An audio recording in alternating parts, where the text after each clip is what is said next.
સુરત નગર પ્રાથમિક શિક્ષણ સમિતિના અધ્યક્ષ ધનેશ શાહ પાસેથી રાજીનામું લઈ લેવામાં આવ્યું છે। પત્રિકાકાંડમાં ગંભીર આરોપો બાદ ભાજપે આ નિર્ણય કર્યો હોવાની ચર્ચા છે, પણ બીજી તરફ નિરંજન ઝાંઝમેરાએ એબીપી અસ્મિતા સાથે થયેલી ટેલિફોનિક વાતચીતમાં નાદુરસ્ત તબિયતના કારણે રાજીનામું આપ્યું હોવાનો દાવો કર્યો। જો કે વિપક્ષી ભ્રષ્ટાચાર ગેરવહીવટીના આરોપ લગાવ્યા અને આ તમામ સમસ્યામાંથી છુટકારો મેળવવા રાજીનામું લેવાયું હોવાનો આરોપ લાગ્યો।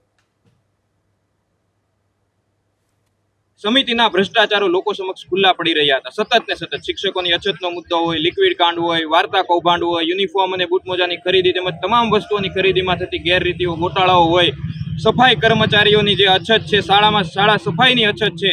કોમ્પ્યુટર ઓપરેટરોના પગારમાંથી, સાથી શિક્ષકોના પગારમાંથી, વોચમેન એટલે કે સુરક્ષા કર્મીઓના પગારમાંથી જે પગાર આપવામાં આવે છે એમાંથી થતી કટકી હોય, આ તમામે તમામ મુદ્દે વારંવાર મીડિયાના માધ્યમથી